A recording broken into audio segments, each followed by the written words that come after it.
Okay, I want to welcome everybody today on this beautiful June afternoon for a conversation with one of our well-respected partners and an integral part of getting CICR, the Center for Indigenous Cancer Research, off the ground. This is going to be part of a series that we do with our partners to highlight the work that they're doing and exactly how they've contributed to the success of our center, which is still developing and still growing. So I wanted to have a nice sit down, as we stated before, an organic conversation with Jim Kennedy. Jim, do you mind just telling our audience today exactly who you are, what you do? Yeah, I first came to Roswell Park as the Director of Government Affairs and Community Relations, and now I'm the Vice President of Government Affairs here at Roswell Park Comprehensive Cancer Center in Buffalo, New York. It's a really fun experience where I get to wear a lot of different hats, support people that are going out and getting grant awards to, be on the ground. We work with our federal partners, we work with our state partners, we work with our local partners, and we work with our partners at the sovereign nations to make sure that, patients are always first. Well, great. And just for background or for some context about a relationship, Jim, we started chatting when I first came to Roswell right out of the gate, which was, we're pushing almost 2 years now. And for me, it's been a life-changing experience. I never thought that I'd be in a position to still work with the community and also rub elbows with some really crucial people in the cancer field. Mm-hmm. They sent an invitation to our internal colleagues, you being one of them, to come down to one of our local territories and to take a really in-depth, intimate tour of what our land looks like, who are people, mm-hmm. what messages that our community wants to convey to Roswell Park. And, at that time, I think I was fairly naive in the sense that I was asking anybody. I didn't really know what roles were per se. I just knew that, these were the people in their particular, areas of expertise, and I'm going to invite everybody. I didn't really think about rules or boundaries or expectations or protocol. I just threw the invitation out there, and every single person showed up to that invite. And we had a really wonderful day, looking at all the different nuances that you may not see coming from the city or coming from Roswell Park. It really is a world away. It may be only 15 minutes away, depending on what nation you are here in Western Europe. But the fact is, it's a completely different world. And everybody accepted an invitation, including yourself. I remember you coming in casual clothes and asking a lot of questions. And I remember that day very fondly because how much it meant to not only myself, but the newly budding Center for Indigenous Cancer Research, to see that our colleagues were as vested in mitigating the impact of cancer on our Indigenous communities. So it's important for the audience to know who you are as a person and not just a vice president of government relations. So thank you for that, Jim. And so prior to CICR, which was incepted in early 2020, explain how your relationship with sovereign nations developed prior to CICR. What has been your previous experience working with sovereign nations at a government relations level? Yeah, I'll go back to growing up in Western New York. When you're a little kid and you live in the town of Tonawanda, the way that you interacted with Native peoples and sovereign nations was somebody would come in from the Tuscarora Nation or somebody would come in from Seneca Nation and talk to you maybe one day a year. And outside of that, there wasn't a lot of history covered. So then that's kind of the childhood piece of it. Then when I graduated college, I went to work for a guy named Senator Tim Kennedy, same last name, different family. I worked on his campaign and I worked for him in Albany. And right away, Senator Kennedy has deep relationships with folks from the Seneca Nation. And I got to meet some people that continued to make an impact on my life. And when I worked in Albany, folks from the Seneca Nation would come out and meet with us. And we just had a great relationship and built a partnership based on trust.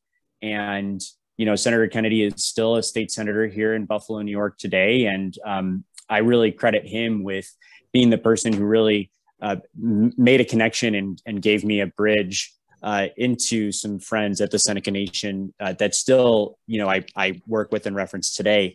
And then I went on to work for Senator Kirsten Gillibrand. And although here in Western New York, I certainly met with some of the counselors from the Seneca Nation and met with some folks from Tuscarora, it was when I was in Washington, D.C. one day, and there was a group there. There was a group from the Oneida Nation, and there was a group from the Onondaga Nation there. And they were sitting down and meeting with staff to talk about different issues. And that was really impactful for me. One of the things that I do miss about the U.S. Capitol that I do hope comes back one day is, you know, when you walk through there and you just see people that are from they're the constituents. Maybe it's a Boy Scout group from Hawaii, or it's a group of students that are from Idaho, and they're just in the hallways of the Capitol going to meet with their representatives, getting to see the, you know, quote unquote, like lobbying arm of Oneida and Onondaga in action, going in and working on behalf of their people to the U.S. Senator that represents New York State. That was pretty cool and inspiring. And those are two times throughout my career, both working for the state of New York and then working for the United States federal government, that I got to see advocacy in action from our sovereign partners. And that was impactful. That was really cool. Then I came here to Roswell Park, and I met Dr. Herring. And I think at the time, it wasn't coined or termed the Center for Indigenous Cancer Research, but the research that Dr. Rodney Herring and Whitney Ann were doing, you know, they just didn't have the branding. They were already impactful and important. Mm-hmm. And then you came on board around the same time, I think, as Josie Ralpholito. And when you came on board and invited me to come down to Seneca Nation and meet with some folks, you know, one of my favorite things, we all got in a van together. We didn't drive all the way to the Kinswood Dam, which I think is it in Pennsylvania? We would have had to go.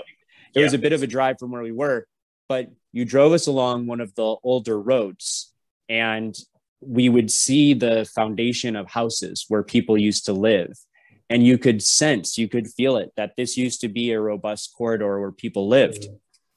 And you could see, you know, you were telling us, and you were kind of explaining to us that all these people had to leave their homes behind and just walk down this road at one point because they were forcibly removed from their home. And that was impactful, because before that, it might have been this almost foreign thing, like, oh, the Kinswood Dam, that was something that happened and it was terrible. But when you go to the nation and you are, you know, driving on the road at 10 miles per hour and stopping so you can look at the foundation of someone's home where they used to live, where they raised their family and their children, it's impactful it was impactful for me, and it was impactful for everybody else that went. We had a deeper understanding of, I think, why something like, you know, maybe we'll talk about this more later, but why something like a land acknowledgement and knowing the ancestral home of the Haudenosaunee that we were standing on at that time at the Seneca Nation, but I'm sitting on right now and I grew up on. So it was all impactful. And both the process, you know, what the process that led me to this job, because of your involvement with me, has certainly continued and deepened my understanding of why it's so important for a government relations office to constantly interact with the Center for Indigenous Cancer Research, and why that partnership is so important.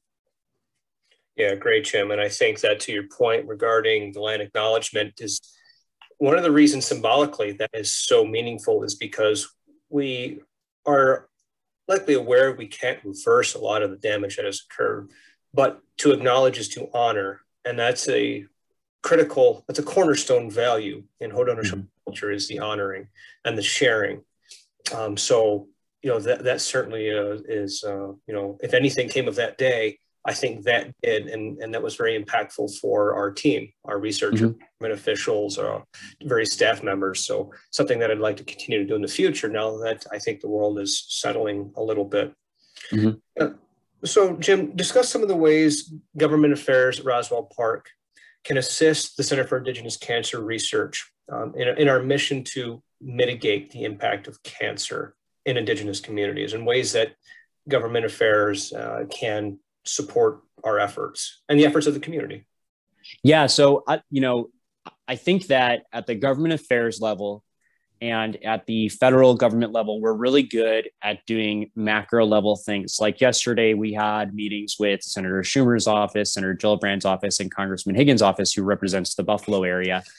And we were talking to them about the NIH, the National Institutes of Health, and NCI, the National Cancer Institute pay line, and how, right now only 8% of applicants that are putting in their applications for research are getting funded.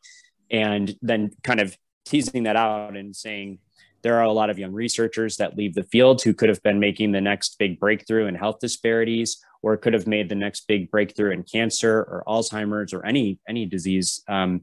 But we're good at doing that high level stuff, but we might not always be good at meeting people where they are and being the folks on the ground, meeting with people in their homes, meeting with people in the community centers, being a patient navigator who is, located at the Seneca Nation, so that the first time that you're interacting with Roswell Park, it's not about cancer. It's not about you having cancer or you walking through the doors of a big, scary hospital. It is somebody talking to you about prevention, or how certain habits that you have right now could, if you do certain things right now, it could lead to you not getting diabetes in the future. And we know that if you get diabetes, you're going to be more likely to develop cancer. Or if you develop obesity, you're going to be more likely to develop cancer. Or if you're a smoker, you're going to be more likely to develop cancer. All those things, meeting people where they are right now.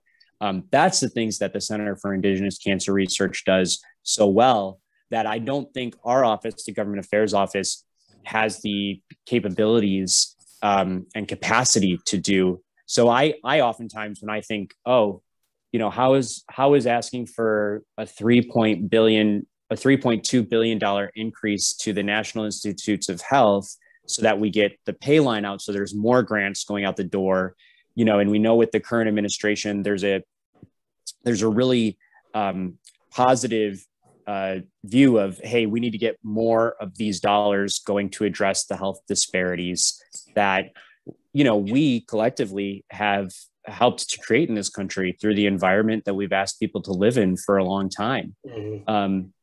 So yeah, I hopefully I answered that question. I think that the way that you put patient navigators on the ground to meet with people is it makes this a kind of like a more of like a circular relationship where there's feedback going back and forth. It's not just like before I go into a meeting, this, I oftentimes am going and asking your team, what issues do you see right now that aren't getting addressed? What are your patient navigators saying that's not happening right now that we need our elected officials and our elected partners to know, especially in a year like this last year and a half or so, where the federal government was sending dollars out the door to help, lessen the impact of COVID-19, and hopefully some of that was really, really impactful. We know there are many gaps, but if we have another pandemic or this is an epidemic that continues to stay around, we need these relationships ahead of time. Meaning the government, the folks in administration, and the people that are on the ground meeting with patients and meeting with people that might develop cancer in the future at some point. Those relationships already have to pre-exist, which is why the Government Affairs Office at Roswell Park and the Center for Indigenous Cancer Research need to have a relationship right now. I also like having a relationship with you though too. Will. Oh, that's good. Yes. Professional, personal reasons. Yeah. I think at our core, we all operate in that same wavelength, is that this goes beyond work or objectives or bottom lines. It's about establishing really meaningful relationships. And I think that from my perspective, the ways in which you support us are listening, are asking questions, and to assuming or just, moving forward. There's always a conscious effort from government affairs and Roswell Park as a whole to ask us what we need. How can we support you? And that in itself goes a long, long way, especially when we're trying to mitigate the impact of something like cancer or a pandemic, and we need immediate responses. We don't have time to develop these relationships. We need them established already. And from the very beginning of the pandemic, I think we accomplished that. So I think we were able to respond much quicker. We showed that with our early webinars, bringing in Indigenous communities across the entire world together to talk about. Yes, I thought that was impactful for people at Roswell Park and some of our elected partners that ended up joining those. It was like 24 hours worth of calls that you put together. I remember people getting on from Australia and from New Zealand, some of your partners in the South Pacific, partners across, North America, participated in that. And I think that for some of our elected partners in both the administration at Roswell Park, it was awesome to see how much support there was for the Center for Indigenous Cancer Research across the globe, and how far Dr. Rodney Herring and your team's network reaches. Because there are not the same geographic borders. When we work with a federal partner at the United States government, or we work with one of our state senators who represents New York State, the fact that when you work with the Center for Indigenous Cancer Research, when you're going to them, you have a voice that amplifies all across the world. And you may be able to say, sure, that's something that you're doing or something that you're funding that's going to have a positive impact for the Haudenosaunee people or for the First Nations people. But that is not going to have as deep of an impact in the state of Washington. And here's why. Or that is not going to be something that really, if we're trying to do something that impacts health disparities and it only impacts certain people in a certain geographic areas, then are we really changing the system? Is it really systemic change? And a few times I can remember it was your team that was pointing out, yes, you're doing something that'll help Western New York, but you're not doing something that's going to impact the entire system. And if you're not willing to do something that's going to impact the entire system and help people across the world who deal with health disparities, then it might not fit inside the mission of the Center for Indigenous Cancer Research, because you guys are really trying to have a much more broad reach than just New York State. I credit Dr. Herring to that for his many years of service, establishing those relationships. I consider Dr. Herring a visionary, and in terms of him looking globally, integrating Haudenosaunee values of the collective versus the singular to bring all Indigenous nations together, saying that we don't just think the Haudenosaunee are important. We think that the Somi are just as important to the First Nations, relatives out west are just as important as we are. And if we have this capacity to drive change and awareness, then we need to do that. And so I think he may raise eyebrows from time to time because we are not always locally focused. Or certainly that's a product of our mission to help our communities here, but we also are always looking for opportunities to partner and improve other communities as well within our means. And I think that it's important to remember or to state that the Center for Indigenous Cancer Research is not just research focused. We of course that is within our scope, and we certainly do research related projects, but we do a heck of a lot of relationship building. We do a heck of a lot of engagement. We do a heck of just having conversations with individuals, small groups, larger groups, organizations that doesn't always involve the collecting of data and publishing papers and things of that nature. So I want our audience to know that and I think it goes for everybody across the board in our field, is that we wear many hats, as you stated before, and just because we're the Center for Indigenous Cancer Research doesn't mean we don't spend a lot of our time and resources to do things that I think are just purely building relationships. And we really know more than that. And because we know how impactful it is, and you could see that from the early work during the pandemic. Yeah. I also think, I know you probably have another question, but if the Haudenosaunee ideas, the world's oldest, I don't know if it's considered the world's oldest democracy or oldest constitutional democracy, but if those ideas of the Haudenosaunee people were used to build the Constitution for the United States of America. And when you talked about, you spoke about some sovereign nations there that might not have as great of a voice or might not have as big of a voice as maybe the Seneca Nation does. But what the Haudenosaunee did right from their inception is say, the smaller tribes within the Haudenosaunee are going to have the ability, when everybody gets together, to overrule the bigger tribes, so that it's not just, and I use the word tribe, I should probably be using the word the sovereign nations. And that we have to approach cancer research and cancer and patient navigation and prevention the same way. Just because there's a group that's smaller or doesn't have as big of a voice, somebody else at the top has to be willing to amplify that voice. And that is a role that the Center for Indigenous Cancer Research is playing, just as the Haudenosaunee people did right from their inception, always amplifying the voice of the person in the room who might be sitting there quietly, but has something to add, or has a better idea, or knows how to make something better. And I think across the United States, there's something like 574 sovereign nations, but I think that there might only be like 330 that are federally recognized. Well, there are so many.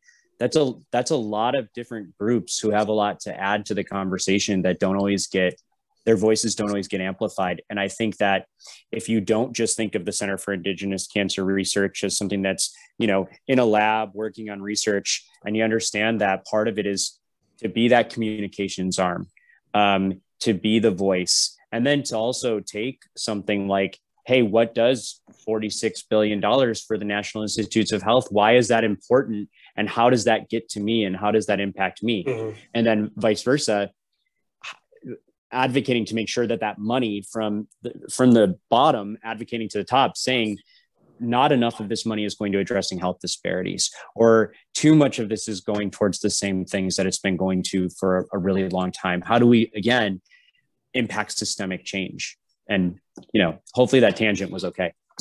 No, it was great, Jim. I covered a lot of ground there, a lot of important ideas that we constantly as a team are, I think are pondering with one another and we have just had this conversation very recently about where we submitted grants to these, to NIH and various funding organizations for quality projects, and they're constantly down. And we're wondering, well, where is this money going then?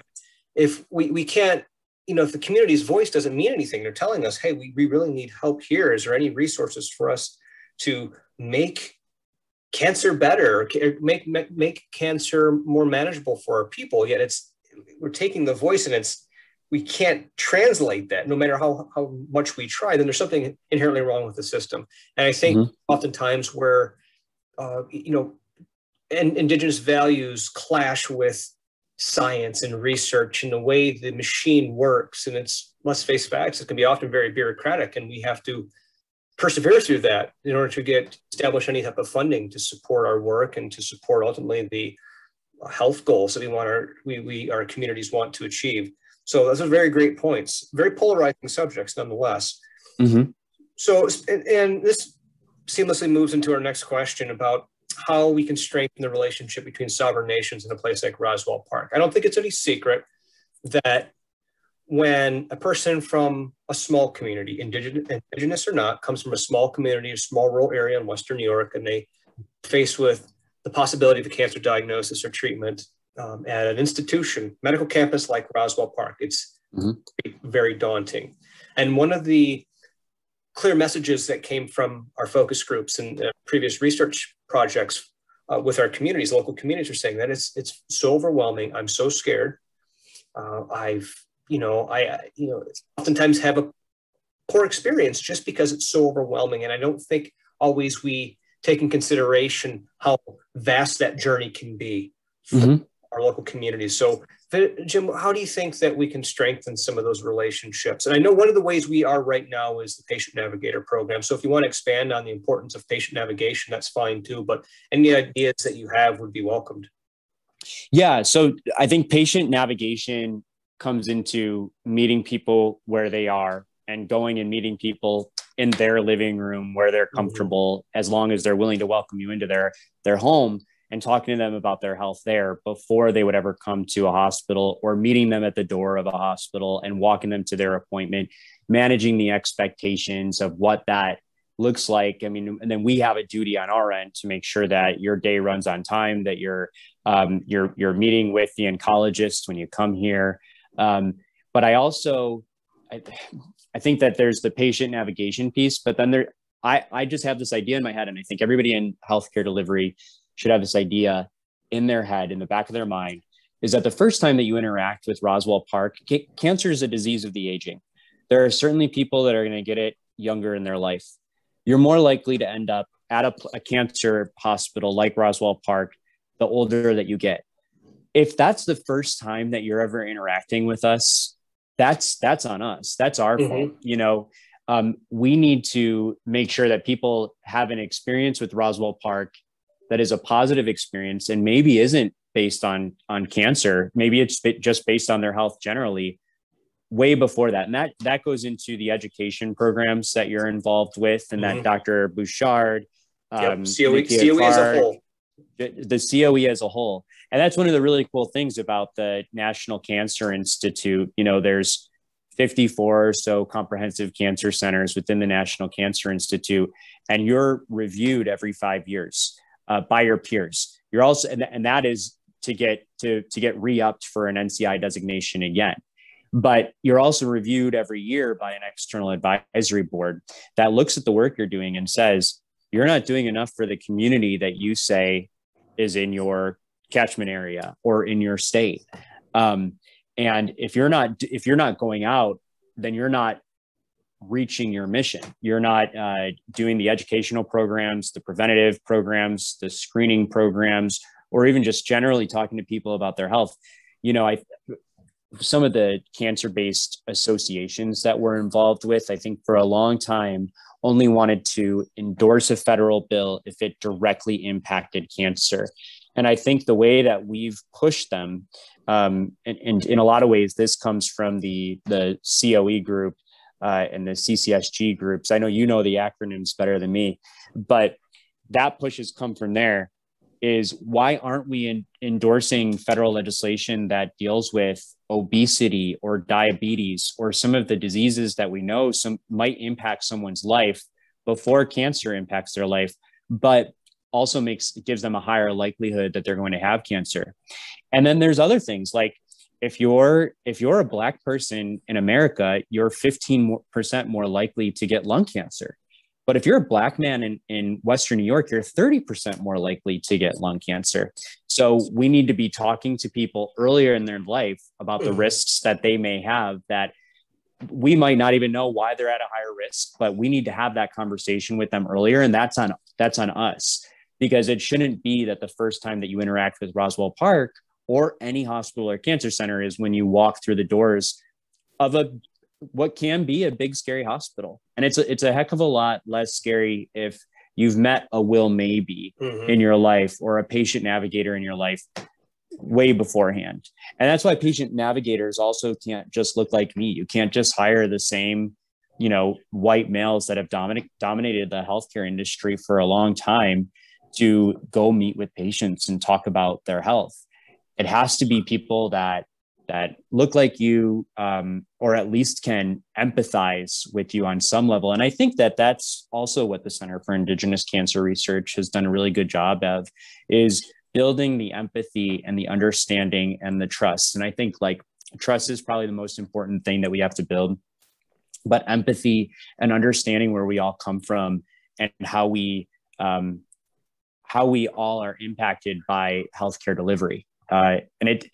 If you want to make an economic argument, it is much cheaper on the system for people to be less afraid to go to their doctor, and maybe they end up with a stage 0 or stage 1 breast cancer because somebody talked to them about the importance of mammography earlier in their life, and they've been going, and we've made it a much more easy experience, less daunting experience. It is much cheaper to treat a stage 1 breast cancer than it is a stage 4 breast cancer.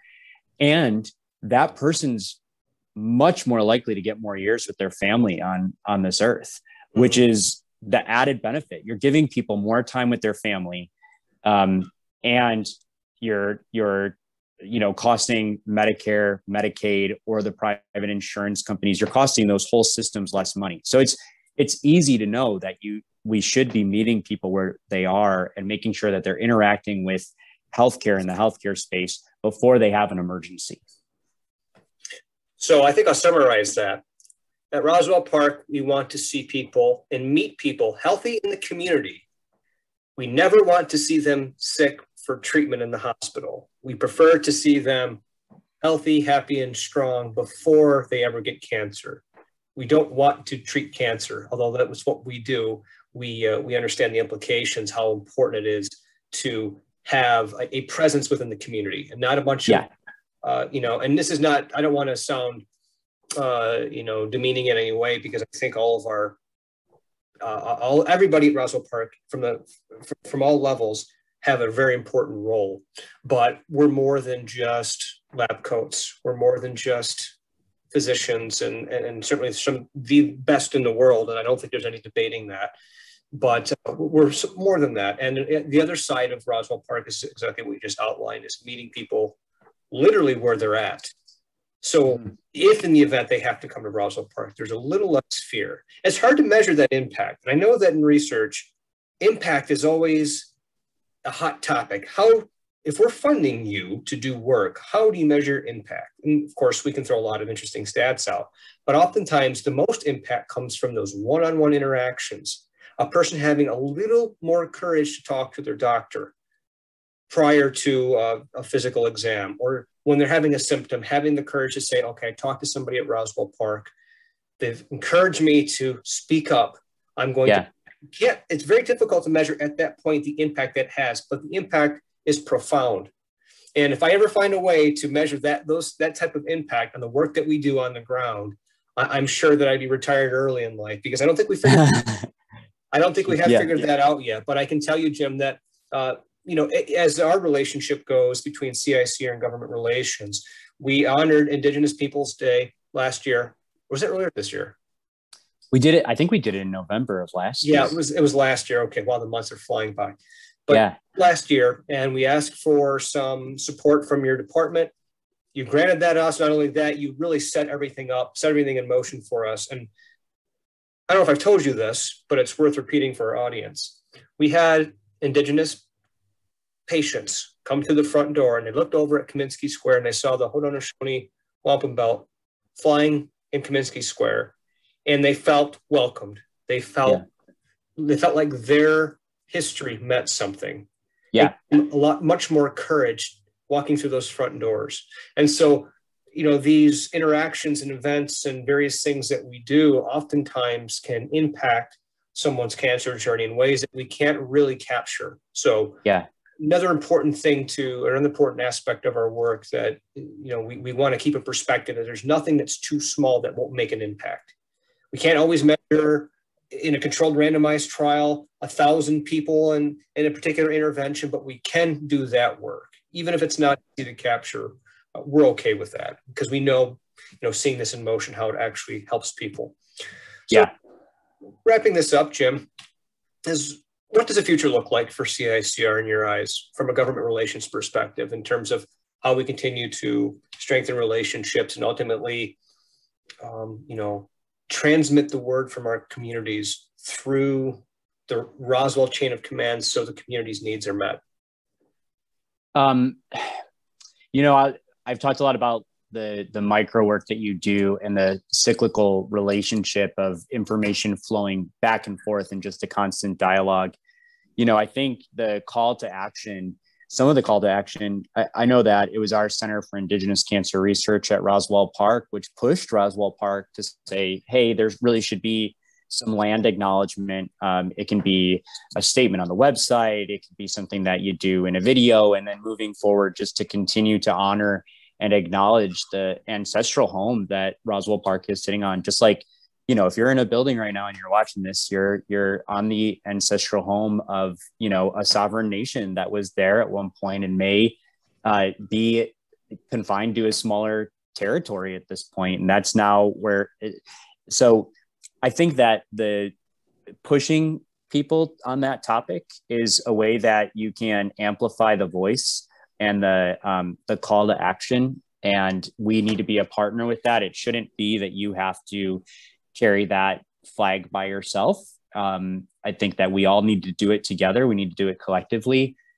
that should come from me just as much as it should come from you to a community partner. Hey, if you want to do something to show our sovereign nations here that you care and you understand and you're willing to empathize and meet them, put a land acknowledgement on your website. And again, that's really macro, but I felt like we talked so much about how you guys are impacting the micro level. Oh, this is really cool. So you talked about how we did a flag raising ceremony with the Haudenosaunee Wampum Belt flag here at Roswell Park. Well, we didn't ever have a flag in the middle of Kaminsky Square. We really only ever had a Christmas tree there a few times.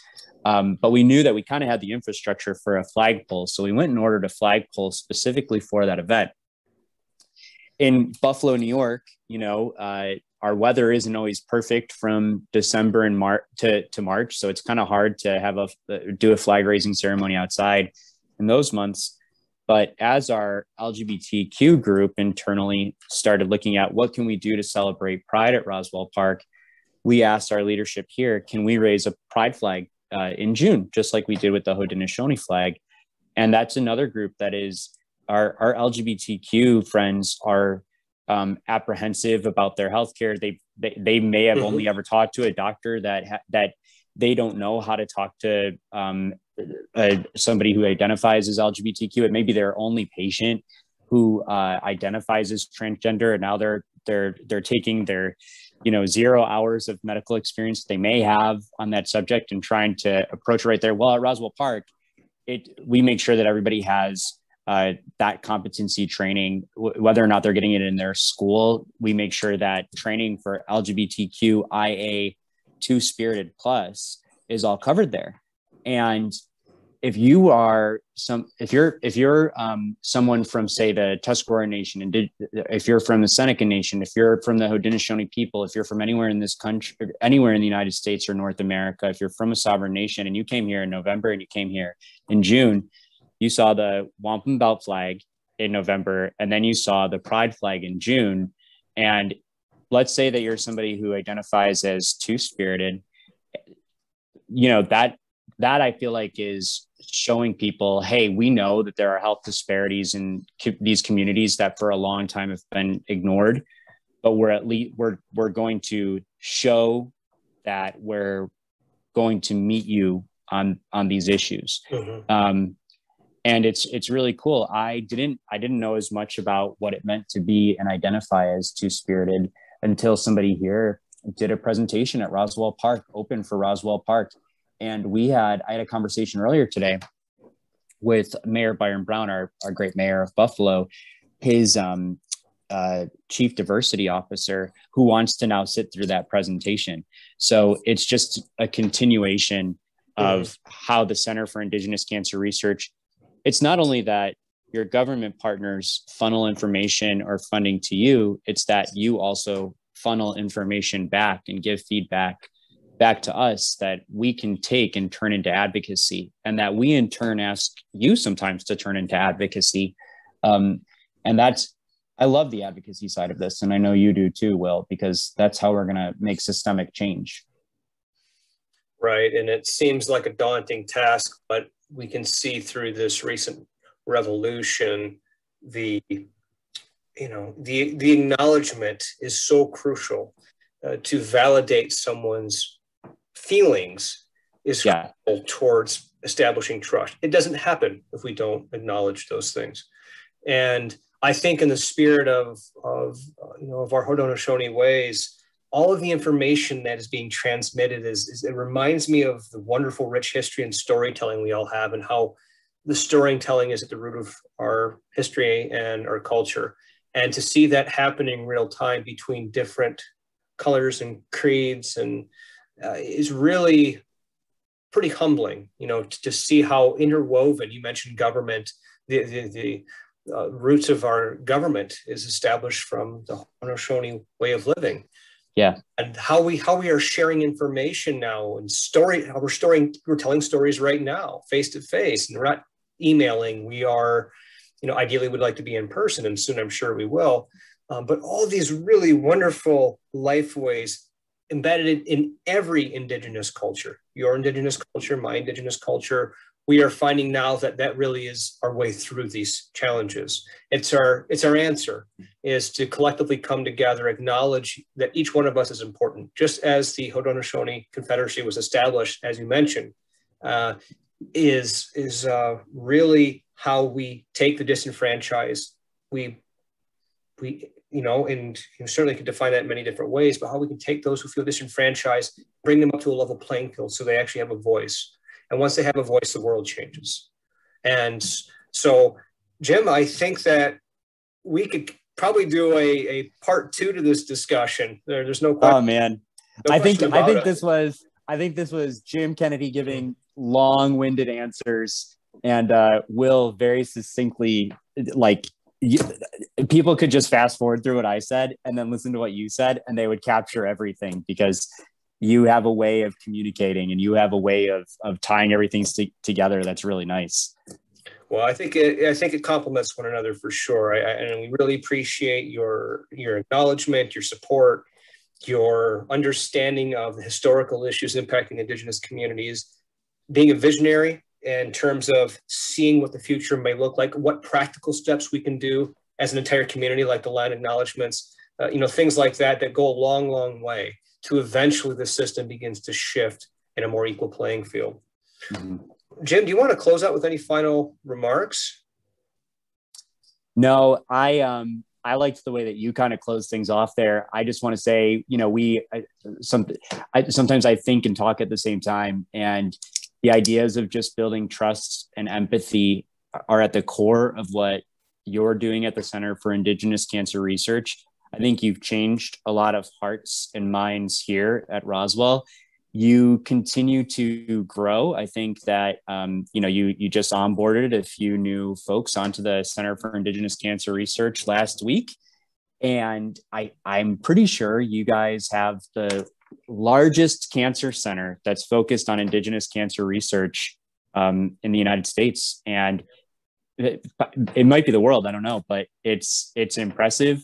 And I think what I would want anybody that watched this to know is the conversation goes on. This is a brief moment in time where we were chatting about this, but we both have a duty to each other, and we both have a duty to each other. My department has a duty to you.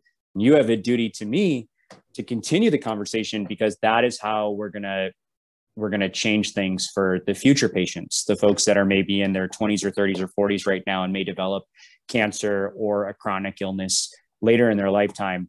As long as we keep talking, we can make this world a better place for them if they do get a cancer diagnosis in their life. No, Jim. Take care. You too. Cheers.